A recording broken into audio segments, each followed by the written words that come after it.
तो मेरा नाम है डॉक्टर कार्तिक शाह, ये मेरे वाइफ है डॉक्टर गौरी, बॉम्बे से है। और सबसे पहले हमारी इच्छा है कि आप लोग सब अपने लिए जोरदार तालियां बजाइए। अभी मैं बताऊंगा कि ताली क्यों बजवाई। देखो, क्रिकेट का मैदान होता है ना, उसमें प्लेयर्स अंदर बीच में खेलते हैं, फाइटर्स, और ऑडियंस सिर्फ देखता है और कमेंट मारता है, बराबर।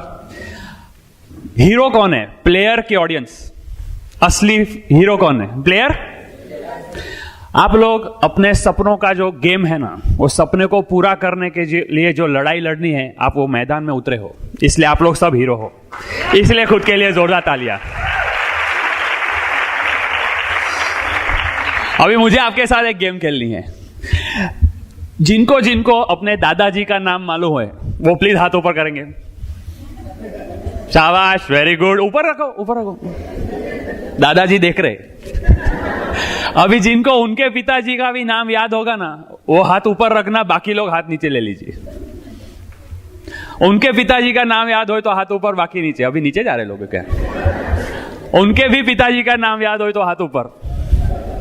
उनके पिताजी और सात यानी एंसेस्टर, सातवें, उनके पिताजी का नाम। Very good. कोई हाथ नहीं है, एक हाथ है उधर, उनके लिए जोरदार तालियां। शाबाश। अभी मैंने ये क्यों पूछा? Thank you very much. मैंने ये क्यों बोला मालूम है कि आज हम लोग मंदिर में जाते हैं ना, तो कैसा चप्पल बाहर रख के जाते हैं, एज अ भक्ति, मार्क ऑफ रिस्पेक्ट। वैसे आज मेरा आपको आमंत्रण है कि अपना दिल खोल के बैठिएगा। यहां पे हम जो बोलने वाले हैं और यहां पे जो होगा, अगर आपके दिल में कहीं छू गया ना, तो आप ऐसा कुछ कर दोगे कि आपकी 7 पीढ़ी आपको नाम से जानेगी। हमारी पहचान दूं, हम लोग दोनों होम्योपैथिक डॉक्टर, 17 ईयर्स से हम प्रैक्टिस करते हैं, और मेरे फादर भी होम्योपैथिक डॉक्टर है, और साथ में हम लोग बिजनेस पार्ट टाइम में बहुत दिल से कर रहे हैं। हम लोग को बहुत खुशी हो रही है कि हम ये बिजनेस में हैं। तो आज हम लोग, ये जो आपको थोड़ा दिख रहा ना कि स्टेज पे है, एक्चुअली क्या है, नए लोग को लगे यार हम लोग तो इनके जैसे नहीं है, पर हम लोग पहले ऐसे नहीं थे। ये ब्रिट वर्ल्ड वाइड की ट्रेनिंग से हम ऐसे बने हैं। अगर मैं आपको मेरी पहले की स्टोरी बताऊं, मैं बचपन का अगर बताऊंगा, तो स्कूल में कैसा था। स्कूल में ना मैं मेरे टीचरों का लाडला था। क्यों मालूम है? आज्ञाकारी विद्यार्थी बोलते हैं ना, हमेशा होमवर्क करके ही स्कूल में जाने का। क्यों होमवर्क करता था? क्योंकि मुझे डर लगता था टीचर का कि पनिशमेंट देंगे। और मेरे घर में अगर आर्थिक स्थिति की बात करूं तो मेरे पिताजी भी डॉक्टर, इसीलिए घर में जरूरत सब पूरी होती थी, पर कहीं ऐसा महसूस हो रहा था कि पैसा ऐसे ओवरफ्लो नहीं हो रहा है।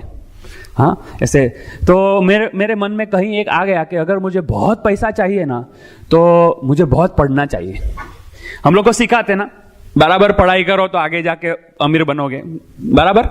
तो मैं भी बहुत बराबर पढ़ाई करता था, पर ये जो सोच है ना कि मैं अगर बराबर मार्क्स नहीं आएंगे तो मेरा भविष्य का क्या, उसके वजह से मेरे अंदर एक डर आ गया। तो हर परीक्षा मैंने बुखार में दी है। मुझे हर परीक्षा के पहले बुखार आता था, हर एग्जाम।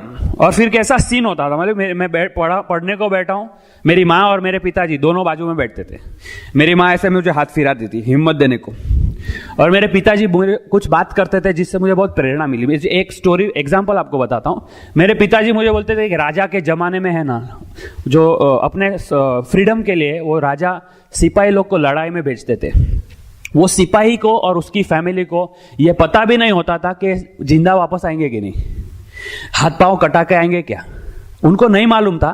पर फिर भी राज्य के लिए वो लोग लड़ाई को चले जाते थे।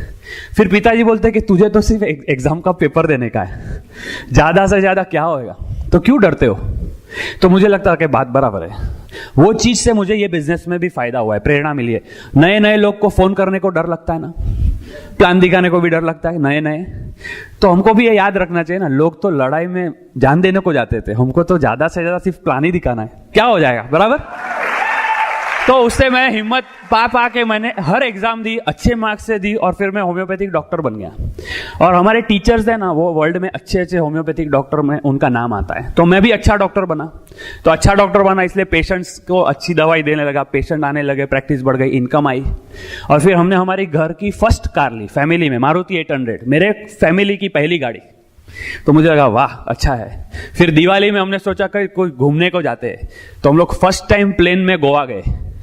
कितने लोगों को प्लेन में जाने का अच्छा लगेगा, बराबर है। तो हमको भी ये सपना था कि प्लेन। तो गोवा जाके आए तो हमको तो ऐसा फीलिंग आ गई कि वाह अमीर बन गए, यानी जितना पेट में भूख थी ना उतने सपने पूरे हो गए।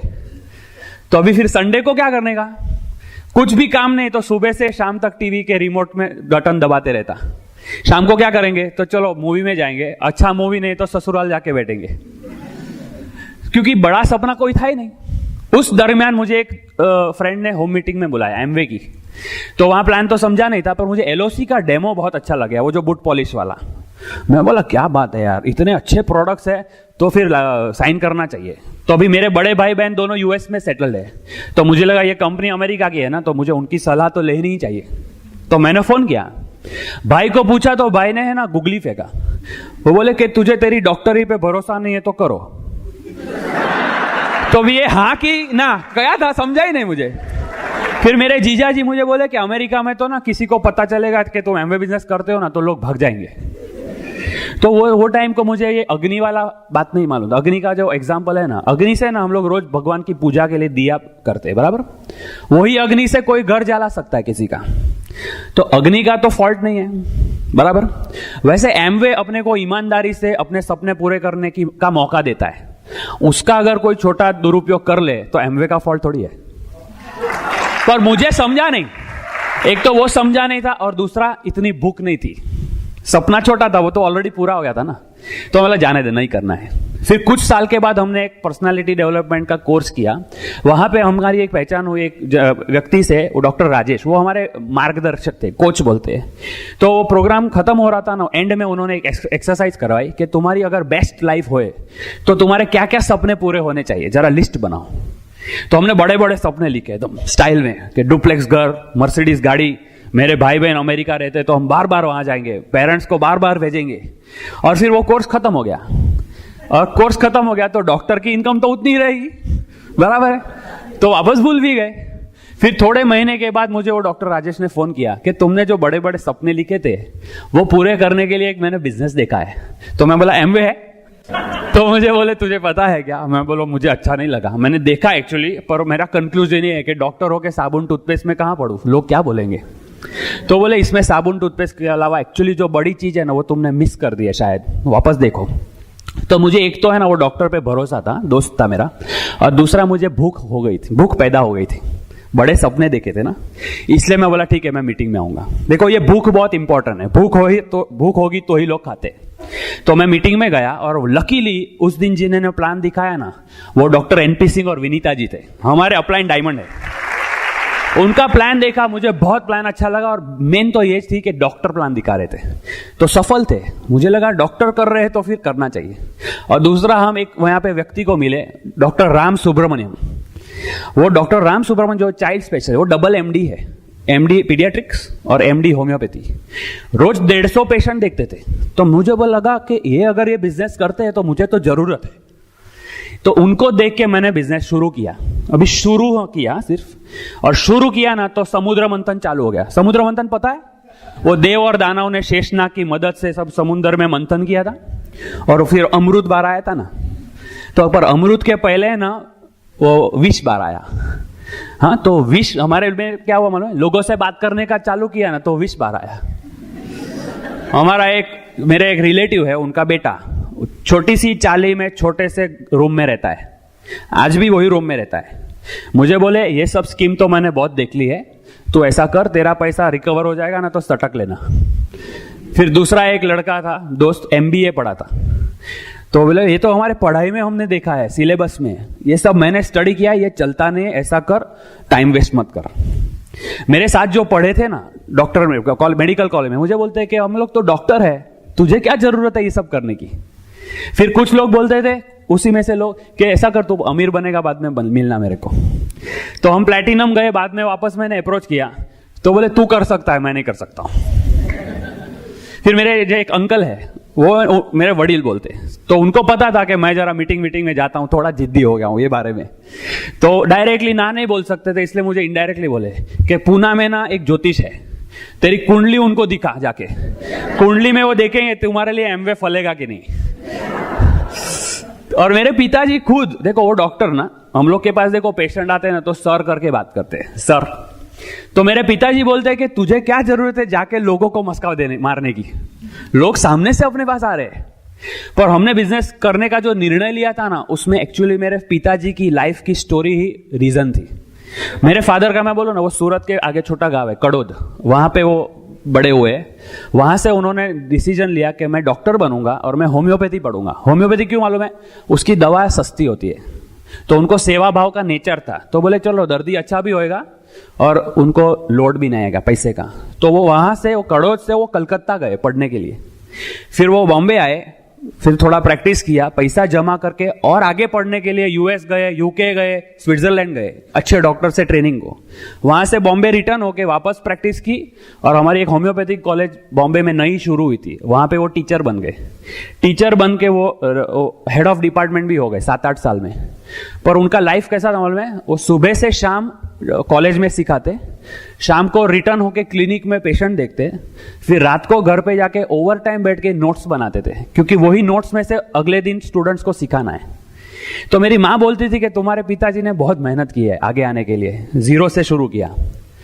पर फिर जॉब जब छोड़ा ना, तो उनको जो कॉलेज पगार देती थी 600 रुपीज था महीने का। कुछ साल के बाद मैं 12th में मेरा रिजल्ट आया और मुझे होम्योपैथी कॉलेज में एडमिशन लेना था, तो 1 मार्क से मुझे एडमिशन नहीं मिल रहा था। तो मेरे फादर ने बात की मैनेजमेंट को कि भाई मैंने इतने साल दिए हैं यहाँ पे। तो ट्रस्टीज ने मेरे फादर को बोला कि आप 60,000 रुपीज डोनेशन दो। देखो उनको जो पगार था ना, उसका 100 टाइम्स डोनेशन मांगा है। तो मुझे क्या, देखो बाद में एडमिशन हो गया, पर मेरे मन में एक बात घुस गई तभी कि मेरे फादर है ना मेहनती और ईमानदार और सेवाभावी है। पर मैंने बोला ये 3 गुण से वो अमीर नहीं बने हैं। ये बिजनेस मैंने देखा ना, तो मैंने कंक्लूड किया कि अमीर बनने को ये 3 गुण ही सिर्फ चाहिए, इसलिए मैंने नहीं छोड़ा। दूसरा, हमारे एक डॉक्टर फ्रेंड की स्टोरी है। वो है ना 26 साल से फैमिली फिजिशियन का काम करते, इतनी सेवा कि वो पेशेंट का अगर ऑपरेशन होगा ना, तो वो ऑपरेशन थिएटर में साथ में खड़े रहेंगे ताकि पेशेंट को लगेगा कि मेरे डॉक्टर भी इधर है। उनका एक बार एक्सीडेंट हुआ ना, तो 4 महीना वो हॉस्पिटल में रहना पड़ा उनको, हिप में फ्रैक्चर हो गया था। मैं उनको मिलने गया तो मुझे बोलते कार्तिक मैंने एक लोकम रखा है, यानी एक डॉक्टर रखा है, पर पेशेंट आधे हो गए, यानी इनकम आधी हो गई। मैंने बोला 26 साल साधना करने के बाद मुझे इतनी आर्थिक असलामती नहीं चाहिए। कुआं तब खोद लूं जब जरूरत नहीं होए। तो इसलिए हमने शुरू कर दिया। और फिर टिके क्यों? टिकने के लिए रीजन थे हमारे खुद के ही सपने। देखो हमारा मेन सपना, मेरे भाई बहन जो यूएस में रहते हैं, मैंने बोला था ना, मेरी बहन 30 साल से अमेरिका है, यानी मैं 5th स्टैंडर्ड में था ना तब से वो गई, यानी मैं एक्चुअली बड़ा भी नहीं हुआ था। जब पता चला ना कि भाई बहन का रिलेशन क्या होता है, तब तक तो वो गई थी। तो मुझे उनकी याद आती ना, तो मुझे आंख में थोड़ा रोने जैसा होता कि इतनी दूर कैसे चली गई कि मैं मिलने को भी नहीं जा सकता हूं, क्योंकि पैसा ज्यादा चाहिए ना। तो जब ये बिजनेस में हमने इनकम देखी ना, तो मैंने निर्णय लिया कि इसमें से मैं अमीर बन के मैं अमेरिका मेरी भाई बहन को मिलने जाने वाला हूं। तो अभी जो दोस्त लोग ने ना बोला, जिन्होंने भी मुझे ना बोला, क्या वो लोग मेरे सपने पूरे करने वाले थे? तो मैंने बोला कि मैं उनकी बात कैसे मानूं, क्योंकि मेरे सपने तो मुझे ही पूरे करने पड़ेंगे। दूसरा, मैंने मेरे अपलाइंस को देखा, उसमें से एक अपलाइन के बारे में बात करूं कि उनको पैसे की इतनी तकलीफ थी कि मुझे मालूम था कि कई बस स्टॉप यानी कई किलोमीटर, 4-5 किलोमीटर वो बस लेने के बदले चलते थे ताकि 4 रुपए की टिकट बच जाएगी। वो रोज सेम शर्ट पहनते थे, सेम शर्ट पहनने का, धोने का, रात को सुखा के दूसरे दिन वही शर्ट पहनने का। मैंने बोला कि यार इनको जितनी तकलीफ है, मुझे तो ऐसा कुछ नहीं है। अगर ये अपने सपने को पूरा करने को अगर ऐसा फाइट कर सकते हैं, तो मैं फाइट क्यों नहीं करूं? फिर हम लोग सिस्टम में भी प्लग हो गए, हम लोग हर ओपन मीटिंग में जाने लगे। तो मुझे वहां मैंने देखा कि बिजनेस तो चलता है। फिर हम लोग ये जो किताब है ना, ये किताब मैंने पढ़ने का शुरू किया। देखो डॉक्टर था ना, तो पढ़ने का तो आदत था। सोचिए और अमीर बनिए, मैजिक ऑफ थिंकिंग बिग, वचनों प्रति निष्ठा, पैराबल ऑफ पाइपलाइन, ये सब किताब पढ़ी ना मैंने, तो मुझे लगा कि जिस बिजनेस में इतनी अच्छी किताब अगर पढ़ने को सलाह देते हैं, वो बिजनेस टोपी नहीं हो सकता है। मैं भले पैसा नहीं कमाऊं, बिजनेस में गड़बड़ नहीं है। और ये सीडी सुनने लगा ना, उससे मुझे वो वैक्सीन मिलता है ना, रसीद, हाँ वो मिल गया। अभी एक सीडी की मैं बात करूं ना, कुलीन देसाई की सीडी है, अंबानू झाड़, मैंगो ट्री। मेरा फाउंडेशन ये सीडी ने बनाया है, उसमें बहुत अच्छी स्टोरी है। ये कुलीन देसाई जो है ना, सिटी बैंक न्यूयॉर्क के वाइस प्रेसिडेंट, यानी सुनेंगे तो ध्यान से सुनना पड़ेगा, भाई सफल आदमी है। उन्होंने एक स्टोरी बताई कि मैं कार में जा रहा हूं, सिग्नल पे खड़ा हूं, बाजू में एक 2 व्हीलर वाला आता है, हस्बैंड वाइफ बैठे हैं, 2 बच्चे लटक रहे। मैंने उनको पूछा भाई ये 2 व्हील के बदले 4 व्हील करना है? तो बोले नहीं ठीक है। तो मैं समझ गया कि ये स्कूटर पे जाना उसका जन्म सिद्ध अधिकार है, मैं वो छीन नहीं सकता हूं। तो वो बोलते हैं कि जिसको भूख है ना उसी को परोसो। फिर उन्होंने एक और एग्जांपल वो पत्ते की केट वाला दिया है। बोले 52 पत्ते होते हैं ना, अगर आपको 4 इक्के ढूंढने हैं तो आपको सब पत्ते उठाने पड़ेंगे। अगर 20-25 पत्ते उठाओ पर इक्का नहीं आएगा ना तो दुखी नहीं होने का, उल्टा खुश हो जाएगा कि बाकी के 20 में मेरे 4 इक्के हैं। तो लोग ना बोले तो डोंट वरी। और उसमें एक उदाहरण ये भी है कि वो इक्का ढूंढते ढूंढते बीच में जोकर भी मिलेंगे।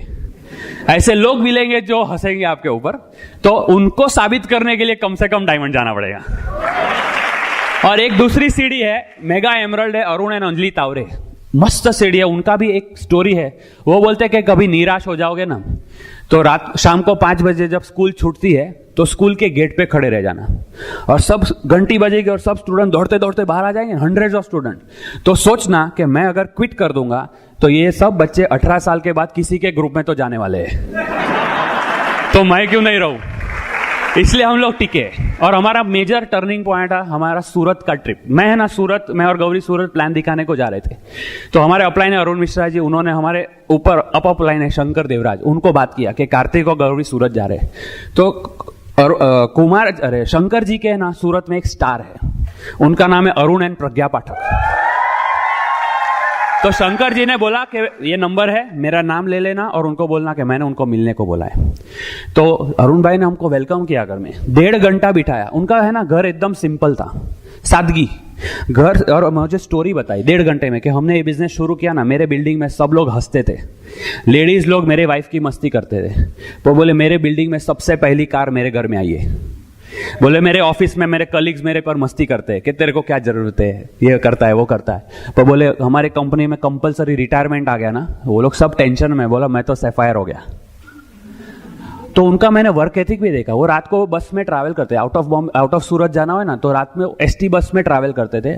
तो कभी कभी उनको बैठने को जगह नहीं मिले ना तो ऐसा हैंडल पकड़ के सो जाते थे खड़े खड़े। मैंने देखा यार इतने सादगी वाली लाइफ है, इतनी उन्होंने मेहनत की है, लोगों ने टॉन्ट भी मारे पर फिर भी टिके रहे, और आज इनको लाइफ में बहुत सिक्योरिटी मिल गई। मैं बोला ये मैं इनके जैसा हूं, अगर ये सफल हो सकते ना तो ये बिजनेस में मैं भी आ गया हूँ। उनके वजह से हम लोग का वो हो गया। और फिर हम लोग रिटर्न में ना हमारे अपलाइन अरुण मिश्रा जी के साथ 4 घंटा ट्रेन में साथ में थे, और तभी हमारी एक दूसरे के साथ बहुत अच्छी दोस्ती हो गई। और उन्होंने जितना अच्छा सिखाया, अपने बारे में बताया, तो मेरे दिल में और भरोसा मजबूत हो गया कि बिजनेस भी जोरदार है, हमारे अपलाइन भी जोरदार है, वो मेरे साथ खड़े हैं मुझे आगे लेके जाने को, तो हम लोग तो इसमें सफल होंगे ही होंगे। और फिर हम लोग की जर्नी आगे गई। तो आगे मैं बताऊं उसके पहले मेरी इच्छा है कि मेरी जो एक्चुअल ताकत है, एक्चुअल स्ट्रेंथ, जिसके लिए मैं सब इतना मेहनत करता हूं और जिसके सब सपने मैं पूरे करूंगा और जिसके वजह से मैं बहुत प्रेरित हूं, और हमारे टीम में बहुत सारी लेडीज प्रेरित हो जाती है, और वो जब बोलती है तो कभी कभी जेंट्स लोग को भी प्रेरणा मिल जाती है। उनको मैं इन्वाइट करूंगा, ध्यान से सुनिएगा। Help me welcome doctor Gauri on stage. Thank you. प्रणाम, मेरा नाम है गौरी और मैं होम्योपैथिक डॉक्टर हूँ। और जैसे कार्तिक ने बोला, मैं और मेरे हस्बैंड कार्तिक हम लोग दोनों बहुत ही बढ़िया ये बिजनेस कर रहे हैं, और साथ में हमारी प्रैक्टिस भी चालू है, पार्ट टाइम में बिजनेस डेवलप कर रहे हैं। और मैं भी थैंक्स बोलना चाहती हूँ हमारे सभी अपलाइंस जिन्होंने हमको इसमें बिजनेस में सिखाया, फिर हमारे माता पिता जिन्होंने बहुत अच्छे संस्कार दिए और हमको ये बिजनेस, और बहुत बड़ा थैंक्स मैं भगवान को देना चाहती हूँ, क्योंकि उन्होंने हमको अक्ल दी कि ये बिजनेस को समझने की हमको अक्ल दी, और इसके वजह से हमारी लाइफ में बहुत सारा बदलाव आया है। तो और मेरा अगर बैकग्राउंड कहूँ ना तो मैं एक महाराष्ट्रियन हूँ और मुंबई में रहती हूँ, और मेरे माता पिता हैं, फिर मेरे भाई बहन हैं। हम लोग का बहुत ही सिंपल और मिडिल क्लास फैमिली में से है हम लोग। और मेरा बचपन जो है वो भी बहुत एकदम अच्छे से गया, क्योंकि मेरे माता पिता ने सब कुछ प्रोवाइड किया मुझे। फिर बचपन में जैसे बोलते हैं ना कि मैं भी एवरेज स्टूडेंट थी, यानी सिंसियर थी, पढ़ाई वगैरह बहुत अच्छे से कर लेती थी, लेकिन थोड़ा सा मेरा स्वभाव ऐसा था कि मुझे थोड़ी घबराहट जल्दी हो जाती थी। लाइक जैसे कार्तिक ने बोला ना, परीक्षा के पहले या अगर कहीं स्टेज पे बोलना हो और कुछ कंपटीशन में भाग लेना हो, कुछ कंपटीशन या एलोकेशन हो, तो मैं वो सब अवॉइड करती थी क्योंकि मुझे डर लगता था इतने सारे लोगों के सामने बात करने का। एंड ऐसे नर्वस थी एंड थोड़ा शर्मीली भी थी क्योंकि बहुत सारे लोगों के साथ मैं बात नहीं कर सकती थी। थोड़े बहुत लोग होंगे तो ठीक है, लेकिन ये बिजनेस की बदौलत आज जो मैं आज खड़ी हूँ आप लोग के सामने, वो सभी का श्रेय मैं ये बिजनेस को देती हूँ। फिर बहुत बड़ा श्रेय मैं ब्रिट वर्ल्ड वाइड को देती हूँ। एक जोरदार ताली ब्रिट वर्ल्ड वाइड के लिए। और मेरे हस्बैंड जिन्होंने मुझे बहुत मेरा उत्साह बढ़ाया, मुझे आत्मविश्वास दिया कि नहीं तुम कर सकती हो। और हमारे जो अपलाइन है अरुण जी, उन्होंने मुझे ऐसे एक छोटे बच्चे को कैसे उंगली पकड़ के सिखाते हैं ना, वैसे उन्होंने हमको सिखाया और भरोसा दिया कि नहीं आप कर सकते हो। तो उन सब की वजह से आज मैं आपके सामने हूँ। एंड ऐसे ही मेरा पढ़ाई चालू हो गया। फिर बाद में एसएससी में भी बहुत अच्छे मार्क्स आए, तो फिर साइंस स्ट्रीम लिया मैंने। और फिर बाद में मेरे पिताजी की ऐसी ख्वाहिश थी कि मैं डॉक्टर बनूं। इसके लिए फिर मैंने होम्योपैथिक कॉलेज में एडमिशन लिया। और तभी मेरी होम्योपैथिक कॉलेज में मेरी मुलाकात एक बहुत अच्छे नौजवान से हुई, जिनसे बहुत अच्छी दोस्ती हो गई और हम लोग अच्छे दोस्त थे। लेकिन समहाउ ऐसा था कि कार्तिक को ऐसा लगा था कि उन्होंने मुझे प्रपोज किया कि साथ में आगे की जिंदगी साथ में बिताएंगे। लेकिन मुझे थोड़ा सा हिच था क्योंकि मैं महाराष्ट्रियन हूँ और वो गुजराती है, तो मुझे ऐसा इंटरकास्ट मैरिज वगैरह थोड़ा लगा कि थोड़ा दूर ही रहे तो अच्छा है। लेकिन उन्होंने हार नहीं मानी और उन्होंने चालू रखा। एंड ऑलमोस्ट 3 साल के लिए उन्होंने एकदम लगातार मेहनत से मेरे मुझे प्रपोज करते गए। मैं सिर्फ बोलती थी कि हाँ हम लोग दोस्त बनेंगे, लेकिन फाइनली मैंने उनका जो परसिस्टेंट एफर्ट देखा कि नहीं एकदम सीरियसली कर रहे हैं और दिल के भी बहुत अच्छे हैं, तो कुछ हर्ज नहीं है। इसीलिए फिर मैंने उनको हाँ बोला, हमारा शादी हो गया। एंड फिर शादी के बाद भी जैसे उन्होंने बोला हमारा लाइफ बहुत अच्छा था, घर था, गाड़ी था, सब कुछ था। और कुछ साल के बाद जैसे हमारे बिजनेस आया हमारे हाथ में, और जो मीटिंग कार्तिक ने बोली थी वो मीटिंग अटेंड करने के लिए वो अकेले गए थे जब भी डॉक्टर एनपी सिंह का प्लान उन्होंने देखा। लेकिन उन्होंने मुझे बोला कि आप भी एक मीटिंग अटेंड करो और देखो कैसा है बिजनेस। तो फिर मैं भी एक मीटिंग अटेंड करने के लिए गई और तभी बहुत अच्छा था कि वहां पे जो प्लान दिखाने वाले थे ना, वो भी स्पेशली अमेरिका से आए थे और वो भी डॉक्टर थे, रिसर्च साइंटिस्ट, और वो वहां से आए थे और वो प्लान दिखा रहे थे। तो उनसे मैं भी रिलेट हो गई क्योंकि मुझे लगा कि इतना दूर से कोई आदमी आके, अमेरिका से आके ये बिजनेस प्लान समझा रहा है, यानी कुछ तो दम है ये बिजनेस में। फिर मुझे ऐसा लगा कि हम लोग वैसे भी हमको सिक्योरिटी चाहिए, जैसे वो बोले कि हाँ सिक्योरिटी चाहिए। और हमारा जो प्रैक्टिस था उसके बाद हम घर पे लौटते थे 10-1 बजे, उसके बाद कुछ काम करने के लिए नहीं था तो हम लोग रिमोट पकड़ के टीवी देखते थे या संडे को ऐसे ही टाइम पास करते थे। तो हमको लगा क्यों ना ये टाइम का उपयोग करें और हमारे फ्यूचर के लिए उसके लिए काम करें, उसकी मेहनत करें। इसीलिए फिर हम लोग ने ये बिजनेस देखा और हम लोग ने ये बिजनेस दिल से करने का चालू किया। एक था कि ये बिजनेस में हमारा जैसे जो अपलाइन है हमारे, वो हमारे शुरुआत में घर पे आए, उन्होंने हमारा किट वगैरह खोला, प्रोडक्ट्स वगैरह सब दिखाए एंड हमको इंट्रोड्यूस करवाया ब्रिट सिस्टम के साथ। और तभी मैंने सब कुछ देखा, मुझे प्रोडक्ट्स वगैरह भी अच्छे लगे, लेकिन मुझे थोड़ा हिच था शुरुआत में क्योंकि मैं डॉक्टर थी और मुझे ऐसा था कि लोग सामने से मेरे क्लिनिक में आते हैं, तो ये प्रोडक्ट्स जो बेचना था लाइक साबुन, टूथपेस्ट, वो तो मुझे थोड़ा सा ऐसा लग रहा था नहीं मैं डॉक्टर हूँ, मैं कैसे बेचूंगी। मुझे शर्म आती थी, मुझे लगता था कि नहीं लोग क्या बोलेंगे, वो ऐसा बोलेंगे कि अरे इसका कुछ प्रैक्टिस नहीं चल रहा है, इसके लिए साबुन टूथपेस्ट बेचने का चालू किया तो मुझे वो था शुरुआत में। लेकिन ये बिजनेस अपने को अपना जो व्यक्तित्व है या जो व्यक्तिमत्व है उसको बढ़ाता है, सेल्फ इमेज बोलते हैं, जो वो जैसे जैसे बढ़ने लगा ना वैसे वैसे मुझे पता चलने लगा कि दुनिया के best of the best products अपने हाथ में है, और अगर मैं इस प्रोडक्ट के बारे में अगर लोगों के साथ बात नहीं करूं तो मैं किसी को वंचित करी हूं बहुत बड़ी चीज से। इसलिए फिर मेरी मेरा वो हिच निकल गया। फिर हमारा जर्नी स्टार्ट हुआ। हम लोग ने जैसे मैंने बोला कि प्रोडक्ट्स इनिशियली थोड़े लग रहे थे कि कि पहले साफ सफाई करने वाला लिक्विड जो है वो एकदम ऐसे लगता था कि अरे महंगा है। लेकिन फिर हमारे जो अपलाइन इन्होंने बोला कि आप एक भाभी प्रोडक्ट ट्रेनिंग अटेंड करो, वहां पे आपको सब कुछ पता चलेगा कैसे वापरना है। वो करके फिर हम लोग ने स्टार्ट किया, तो हमको लगा कि हाँ डाइल्यूशन वगैरह बराबर करेंगे तो कॉस्ट पर यूज अच्छा है। और फिर हमारा हुआ और धीरे धीरे करके हमारा बिजनेस बढ़ रहा था और उसमें बहुत सारी चीज़ों ने मुझे भी हेल्प किया। जैसे हमारे अपलाइन ने बोला कि आपको कैसेट सुनना चाहिए, तो वैसे मुझे टाइम नहीं मिलता था, सुबह शाम प्रैक्टिस था ये वो, लेकिन जब भी मैं रसोई करती थी ना घर पे, तभी मैं कैसेट ऑन करती थी। और तभी एक कैसेट ऐसी थी कि जिसमें जो औरत थी जो बोल रही थी वो एकदम अनपढ़ थी, ऐसे वो बोल रही थी, लेकिन फिर भी उसका सीडी बना था। तो मुझे लगा कि अगर एक औरत जो पढ़ाई लिखाई में इतनी अच्छी नहीं है, फिर भी वो अगर ये लेवल पर पहुंच सकती है, तो मैं तो डॉक्टर हूँ, पढ़ी लिखी हूँ, तो मैं और अच्छा कर सकती हूँ। तो उसने मेरा भरोसा बढ़ाया। फिर थोड़ा समय हुआ, लाइक हमारा कैसा हो रहा था कि 6-7 महीने, ऑलमोस्ट 11 महीने हम लोग बोले ना, तो हम लोग ये बिजनेस में जो पहले लेवल था 3%, 100 PV का लेवल, अभी वो है ही नहीं, अभी 6% ही है डायरेक्ट। तो वो लेवल पे ही हम लोग थे, क्योंकि हम लोग लोगों को बिजनेस बताते थे, लोग आते थे, एक बाजू से आते थे, दूसरे बाजू से निकल जाते थे, ऐसा हमारा गोल गोल चालू था। पता नहीं चल रहा था कि क्या है, क्या प्रॉब्लम है, हम लोग को समझ में नहीं आ रहा था।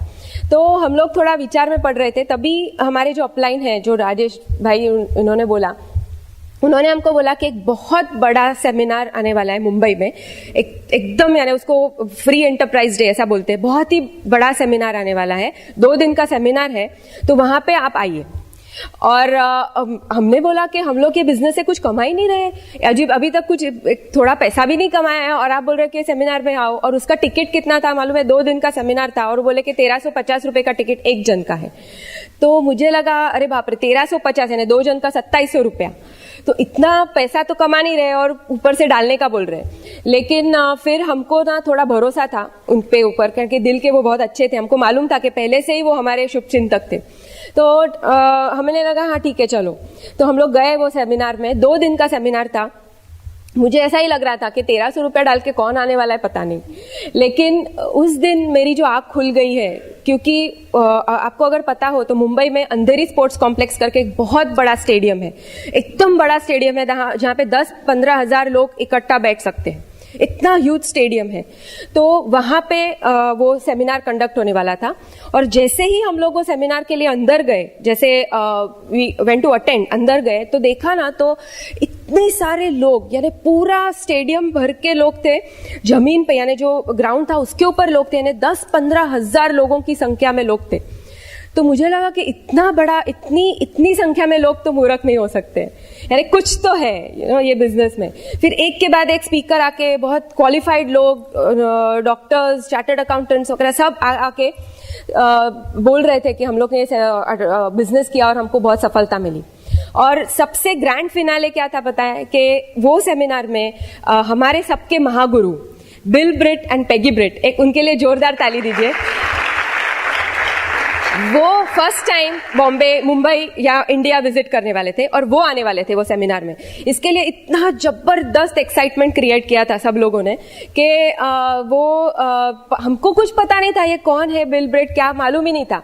लेकिन जैसे एंड ऑफ द सेमिनार, यानी जो खत्म होने रहा था वो फंक्शन, तभी उनका स्टेज पे एंट्री हुआ। और जैसे ही वो स्टेज पे आए तो एकदम उनका पूरा इन्फ्लुएंस, यानी उनका पूरा व्यक्तिमत्व देख के मुझे इतना प्रभावशाली, यानी इतना बुजुर्ग आदमी, एकदम हम लोग बोलते हैं ना वाइज मैन, तो वो स्टेज पे आके हमारी तरक्की के बारे में बात कर रहे हैं। वहां से आके हमारी तरक्की, कि आप तरक्की करो, आपका देश तरक्की करेगा। मुझे लगा कि इतना क्यों कोई बोल रहा है, और वो यहाँ बात कर रहे हैं, और वहां पे कहीं हम लोग पीछे बैठे थे, और वहां पे मुझे हृदय स्पर्श हो गया, और मुझे इसे एकदम आंसू निकल रहे थे।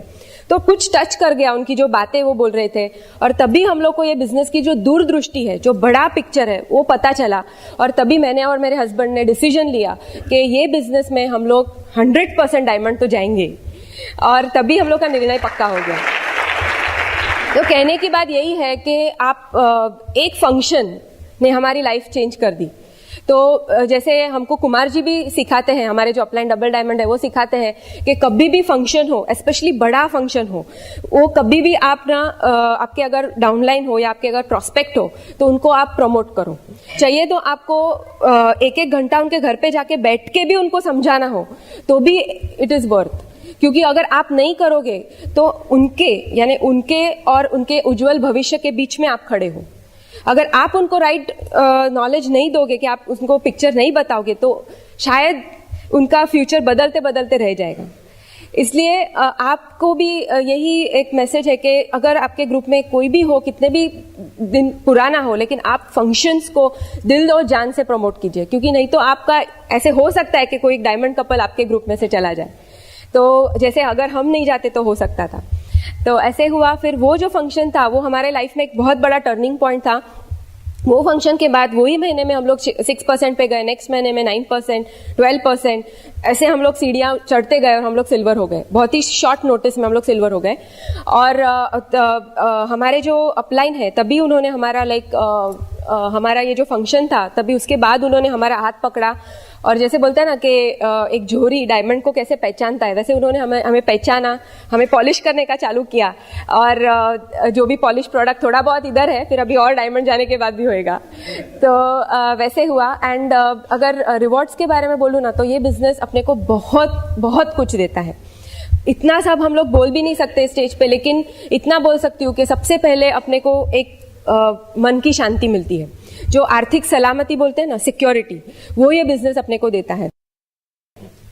फिर अपना बैंक बैलेंस में तो दिखने ही का चालू ही हो जाता है कि अपना लाइफस्टाइल, इतना फर्क पड़ जाता है लाइफस्टाइल में। आप दिल खोल के शॉपिंग कर सकते हो, जो भी आपको चाहिए वो आपके सपने पूरे हो सकते हैं। फिर ये बिजनेस से एक पहचान मिलती है। जैसे बोलूँ ना तो जनरली जो लेडीज है उनको इतना रिकॉग्निशन कभी मिलता नहीं है। घर पे भी अगर हाउसवाइफ है या इतना कोई पहचान नहीं देता है। लेकिन ये ऐसा बिजनेस है कि ये बिजनेस में हस्बैंड के साथ एक वाइफ का भी नाम जोड़ा जाता है। यानी ऐसा बोलते हैं ना कि कुमार और अंजलि, फिर सब जो है, जैसे वाइफ का नाम इट्स लाइक अ सरनेम, ऐसा हो जाता है। तो उनकी पहचान होती है, एक पर्सनालिटी डेवलप होती है ये बिजनेस से। मेरी पर्सनालिटी डेवलप हुई इसी के वजह से। वो होता है एक पहचान, आपकी आइडेंटिटी बनती है यहाँ पे, और नाम होता है आपका देश विदेश में। फिर अपने को ये बिजनेस से हम लोग को विदेश की यात्रा, ये जो कंपनी है एमवे कॉर्पोरेशन, वो अपने को बहुत ही अच्छे वीआईपी ट्रीटमेंट के तरह अपने को विदेश यात्रा पे भेजती है। पूरा खर्च वो उठाती है। और हम लोग ये बिजनेस से ऑलमोस्ट 9 कंट्रीज ये बिजनेस से फ्री में घूम के आए हैं, जहाँ पे सिंगापुर हो, मलेशिया हो, चाइना हो, यूरोप हो, सब जगह पे हम लोग जाके आए हैं। एक ट्रिप आपको बोलना चाहती हूँ कि हम लोग यूरोप गए थे, वो सबसे यादगार हमारा ट्रिप था। तो वहाँ पे मेडिटेरेनियन क्रूज, यहाँ बैठे हुए काफी सारे लोग हमारे साथ थे। तो वो जो मेडिटेरेनियन क्रूज करके एक शिप है, बहुत बड़ा जहाज है, और वो जहाज अगर मैं बोलूँ ना तो 13 फ्लोर्स का, यानी 13 माल का बिल्डिंग खड़ा होना, वैसे इतना ह्यूज जहाज। और ऐसा ही लगता है कि वो हम जब ये अंदर जाते हैं ना जहाज में, ऐसा लगता है कि 7 स्टार होटल है। यानी ऐसा लगता है कि आप 7 स्टार होटल पानी में तैर रहा हो। अंदर जाओ तो पता ही नहीं चलता है कि हम लोग जहाज में हैं, इतना सुंदर। और वो उसमें 1400 लोग, ऑलमोस्ट 1400 लोगों को, सभी लोग एमवे डिस्ट्रीब्यूटर थे, क्योंकि एमवे ने वो शिप चार्टर किया था और पूरा का पूरा शिप में सिर्फ एमवे डिस्ट्रीब्यूटर ही थे, सभी देश, पूरे देश के। एंड ऐसा पहली बार हुआ था वो शिप में कि जो खाना वो लोग ने दिया था वो सबसे इंडियन फूड था। ये तो जनरली कॉन्टिनेंटल ऐसा होता है, लेकिन हम लोग ने वो वेटर से पूछा तो वो बोला कि इंडियन फूड सर्व किया था। एंड जहाँ काफी लोग गुजराती लोग, जैन लोग होते हैं, वो खाते नहीं है सब कुछ, लेकिन वहाँ पे जैन फूड काउंटर भी होता है अपने लिए। ये सब अपने लिए अपनी कंपनी करती है। तो इतना बेस्ट कंपनी के साथ आप एसोसिएटेड हो। एंड वो जो है वो शिप वो दिन में किसी पोर्ट के ऊपर खड़ी रहती है। वहाँ पे वो कंट्री हम लोग घूमते हैं, जैसे फ्रांस है, रोम, इटली, सब जगह पे हम लोग गए। और रात के समय पे वो ट्रैवल करती, वो शिप जाती है पानी में तैर। एंड वहाँ पे रात को शोज वगैरह होते हैं, लाइक मैजिक शो, ये वो। तो इतना मजा आता है, और आपके सभी अपलायंस आपके साथ रहते हैं, तो वो मजा ही कुछ और है। जब तक आप एमवे की ट्रिप अटेंड नहीं करते हो ना, तब ऐसा लगता है कि कुछ किया नहीं है, इतना अपने को राजा रानी की तरह रखते हैं। तो वो था। फिर हम लोग ने, जो कार्तिक ने बोला, हमारा जो सपना, सबसे मेन जो हमारा सपना था कि हमको यूएस जाने का था हमारे भाई बहन को मिलने के लिए, तो वो हमारा सपना भी यही बिजनेस की वजह से पूरा हुआ। हम लोग लास्ट मंथ, यानी पूरा महीना, ऑलमोस्ट हम लोग सितंबर का महीना हम लोग यूएस में थे। एंड यूएस में हम लोग के फैमिली के साथ तो हम लोग ने क्वालिटी टाइम स्पेंड किया। जब भी मुझे याद है, जब भी वो लोग अमेरिका से हमको मिलने आते थे, तभी हमारे पास उनके लिए समय नहीं था, क्योंकि हमारा प्रैक्टिस था और रात को हम लोग के बिजनेस दिखाते थे। तो तभी हम लोग उनको बोलते थे कि अभी हमको थोड़ा समय दो, अभी हमको थोड़ा सा हमारा काम करने दो, फिर ऐसा एक दिन आएगा जब आपको ऐसा बोलना पड़ेगा कि अभी बहुत हो गया, अभी आप जाओ, ऐसा समय आने वाला है। तो वो हम लोग ने सैक्रिफाइस किया, इसीलिए हमको ये क्वालिटी टाइम स्पेंड करने के लिए उनके साथ मिला। ये सब जो सपना पूरा हुआ, तो मैं ये एक ही मैसेज आप सबको बोलना चाहती हूँ कि आपकी भी जो सपने हैं ना, सभी के सपने पूरे होंगे जैसे हमारे सपने पूरे हुए। खाली एक चीज है कि वो जो सपने हैं आपके, उसको ना एकदम अच्छी जगह पे रखो, जो एकदम प्रेशियस जगह है, जैसे आपके दिल में रखो, क्योंकि सपने चुराने वाले लोग बहुत मिलेंगे। जैसे कार्तिक ने बोला, कोई भी हो सकता है, आपका पड़ोसी हो सकता है, या आपका कोई एक अच्छा फ्रेंड हो सकता है जो आपको बोलेगा कि नहीं ये बिजनेस नहीं हो सकता, या कोई आपका कोई रिलेटिव या सगे वाला हो सकता है जो बोलेगा कि नहीं, क्योंकि उनको पता ही नहीं है, वो उनके दूरदृष्टि उनके इससे ओपिनियन देते हैं, लेकिन आपको तो पता है। इसलिए आप लोग वो सपने को दिल में बिठाओ और दिल से ये बिजनेस करो, दिमाग से नहीं, दिल से बिजनेस करो। तो अगर आप दिल से बिजनेस करोगे ना, तो आपके सपने भी पूरे होंगे। हम लोग भी एक दिन आपकी स्टोरी सुनेंगे यहाँ पे बैठ के। And wish you all the best, go diamond. Thank you. तो वह ये सब करने के पहले कुछ थॉट्स अपने मन में क्लियर होने चाहिए। मेरे लिए मन में जब क्लियर हुए तो इसलिए आपके साथ शेयर होता हूं। सबसे पहले आप जो प्रोडक्ट्स का बोलते हैं ना, बाय द वे गौरी के लिए जोरदार ताली, बहुत अच्छा बताई। प्रोडक्ट्स के बारे में बोलते हैं ना कि प्रोडक्ट महंगे हैं, तो मेरे मन में ये क्लियर हो गया है कि प्रोडक्ट कोई भी हो दुनिया में, वो महंगा नहीं होता है, पॉकेट का साइज छोटा होता है। तो वो सब बोलने के बदले पॉकेट का साइज बड़ा करना है। मर्सिडीज महंगी है, पर औरंगाबाद में 160 लोग ने एक ही दिन में मर्सिडीज खरीदी, पैसा तो है। अभी दूसरी बात है कि अपने प्रोडक्ट तो कॉन्सेंट्रेटेड है, हम लोग डाइल्यूट करते हैं। अपने को सबको पता है कि दूध महंगा की घी, ये सब एक्सेप्टेड बातें हैं। एक और पॉइंट क्लियर करना है कि ऐसे लोगों से ही सिर्फ सलाह लेने की जो सलाह लेने के लिए लायक है, सलाह देने को लायक है। इसका मतलब उनके पास वो सब लाइफ में ऑलरेडी आ गया है जो मुझे चाहिए। अगर मैं एग्जांपल हो तो किसी का बच्चा अगर बीमार होए तो वो डॉक्टर की सलाह लेना चाहिए कि मिस्त्री की? बराबर, डॉक्टर की। हम लोग वही करते हैं। किसी को घर में अगर मिस्त्री काम कराना है तो मिस्त्री के पास जाना चाहिए कि डॉक्टर के पास? तो देखो, दोनों अपनी जगह पे बराबर है और हम लोग को उतनी तभी अक्ल होती है कि किसको पूछूं। पर यहां पे जब अमीर बनने की बात आती है ना, तो कभी कभी लोग कड़के दोस्त को पूछते हैं। तो वो एक बहुत इंपॉर्टेंट, मैंने क्या सोचा मालूम है, मैं ऐसे लोगों को ही पूछूं जिनके पास ऑलरेडी सक्सेस है। तो मैंने है ना डॉक्टर राम सुब्रमण्यम को देखा कि भाई ऑलरेडी 150 पेशेंट तो रोज आते हैं। फिर मैंने शंकर देवराज को देखा कि भाई 450 लोगों की फैक्ट्री के बॉस।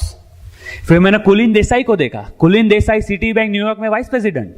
मैंने राज शाह को देखा, राज शाह अमेरिका जब गए थे ना तो वो पार्किंग लॉट में नौकरी करते थे और बोले, उन्होंने पार्किंग लॉट वाले ने बोला कि आधा घंटा पहले आके ये जब जो कैन वगैरह कचरा पड़ा है ना उठा के डालना अंदर, अगर ऐसा नौकरी चाहिए तो आओ, नहीं तो मत आना।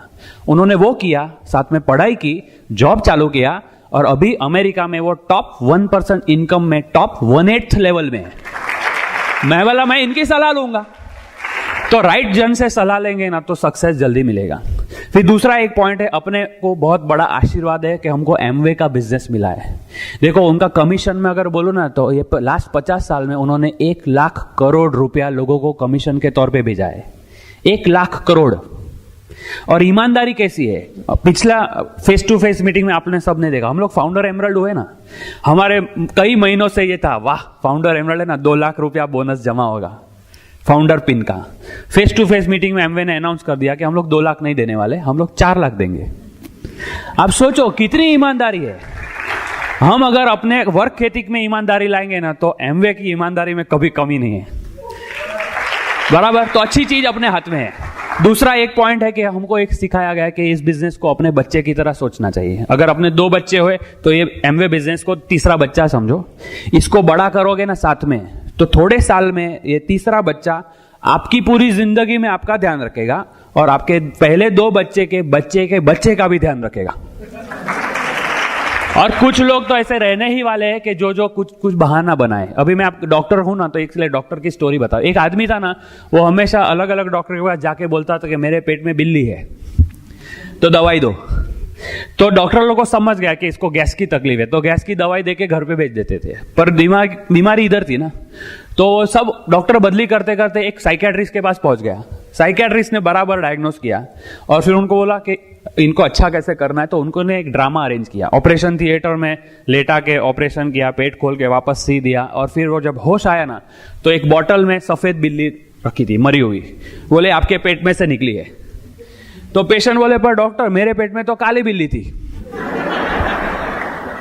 तो कुछ लोगों का कभी हम सॉल्यूशन नहीं दे सकते, बराबर।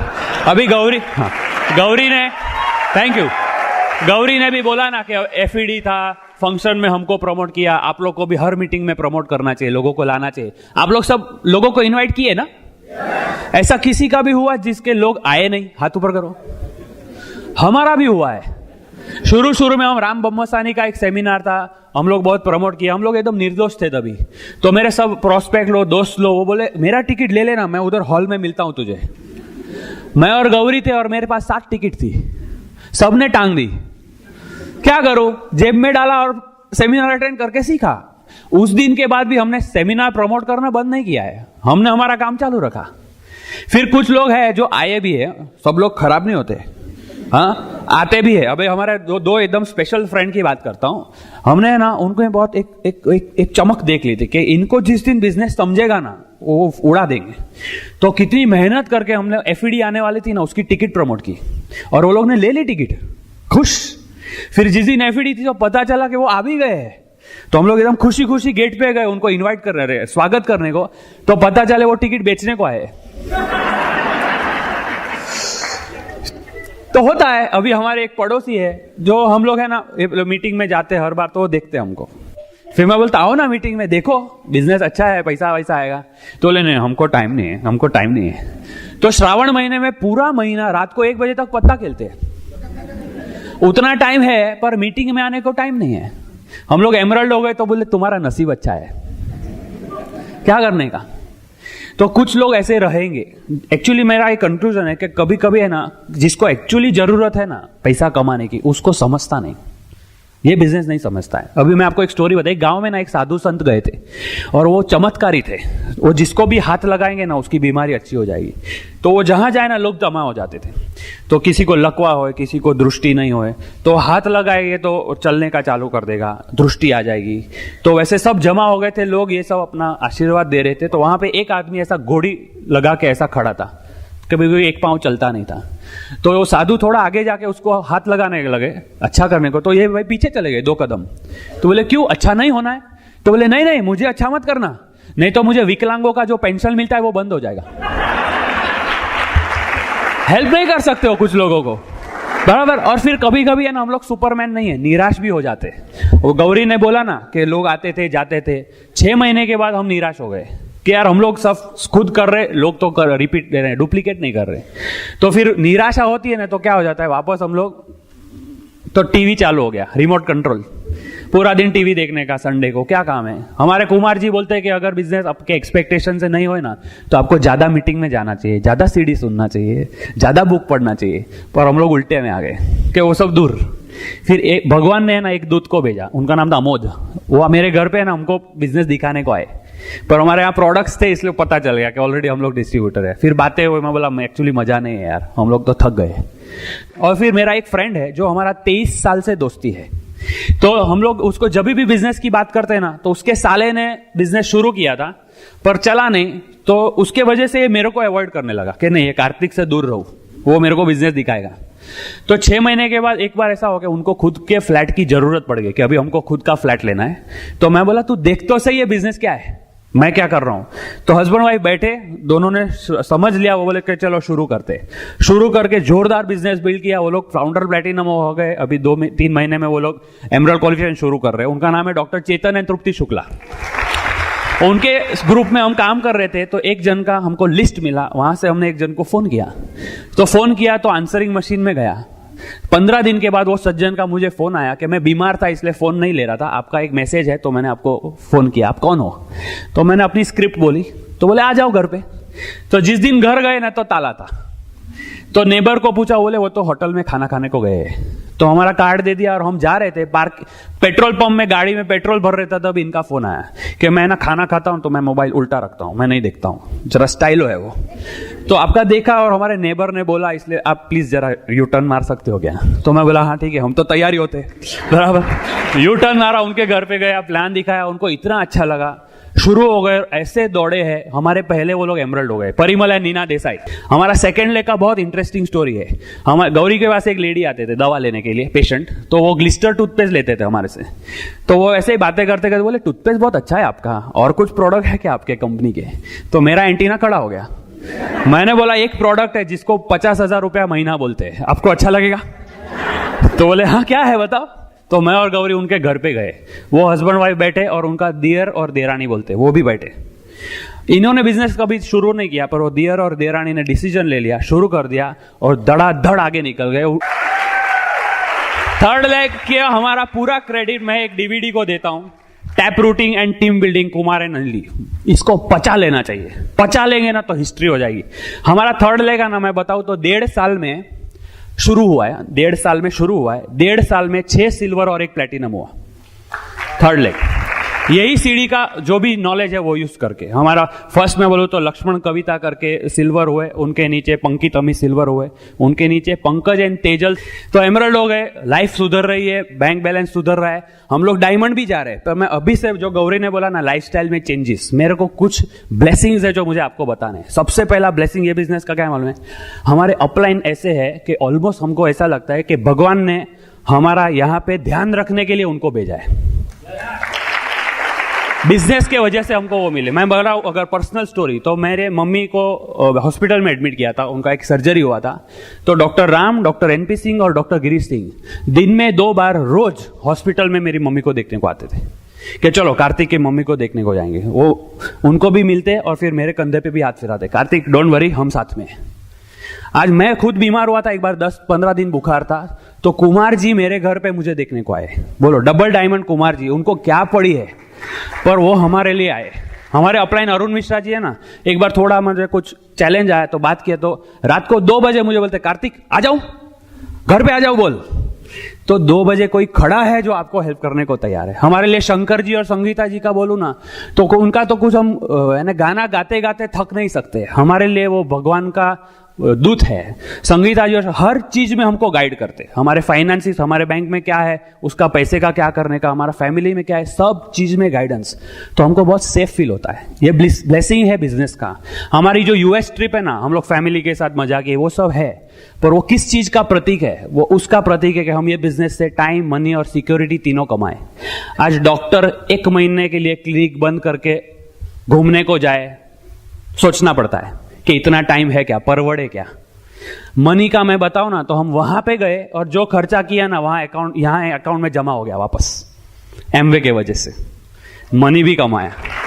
सिक्योरिटी मैं बताऊं, ये बिजनेस की सिक्योरिटी, हम लोग वहां पे 1 मंथ थे ना, उस महीने में हमारा 4th लेग में रमेश और नीला है, वो लोग सिल्वर हो गए। हमारी गैरहाजिरी में हमने कुछ भी काम नहीं किया है, और वो महीने का मैं अगर इनकम बताऊं ना तो इतने सालों में, इतने महीने में हम जितना भी एमवे में आता था कमीशन, सबसे ज्यादा कमीशन हमारी गैरहाजिरी में जमा हुआ है। कितनी सिक्योरिटी है? अभी ये रॉबर्ट कियोसाकी की किताब है रिच डैड पुअर डैड। मैं जो किताब और सीडी के बारे में बात कर रहा हूं, ये सब आपको बाहर मिलती है, आप 1-1 कॉपी जरूर लेना। फिर दूसरा, हमारे अपलाइंस का इतना रिस्पेक्ट। आप सोचो हमको इतने कुमार जी घर पे बुलाते हैं। मैं ना एक्चुअली मेरा बताऊं तो मेरे क्लिनिक में मैंने उनको फोटो लगाया है, और मैं उनको रोज मैं क्लिनिक में जाता हूं, भगवान को माथा टेक के फिर उनको देखता हूं, मैं बोलता आई एम द मैन। रोज का सेल्फ टॉक है। और वो हमको उनके घर पे इन्वाइट किए, हमको खड़ा रख के वो फोटो ले रहे कि मेरे रिकॉर्ड के लिए तुम्हारा फोटो चाहिए। हमको बिल ब्रीट का उन्होंने ऑटोग्राफ दिलवाया। लाइफ टाइम चीज है, लाइफ टाइम मेमोरी। ये सब इस बिजनेस से आया है। और अगर फॉरेन ट्रिप्स का बोले ना तो मलेशिया हम लोग जब गए थे ना, तो एमवे ने अरेंजमेंट किया कि हमारी बस के आगे, वो पॉलिटिशियन के आगे कैसे मोटरसाइकिल का कॉन्वॉय होता है सवारी, वैसे हमारे आगे मोटरसाइकिल पुलिस के लाइट वाले।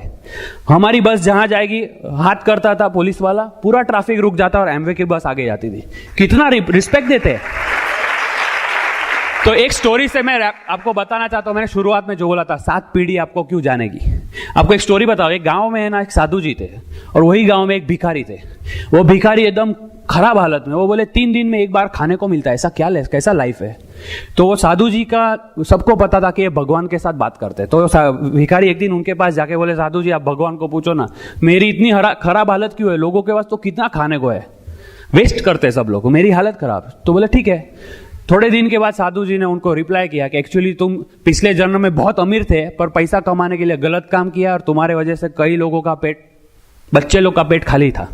तो इसमें जन्म में तुमको भरपाई करना पड़ेगा, तुम्हारे पूरे जन्म के लिए 10 बोरी अनाज बचा है।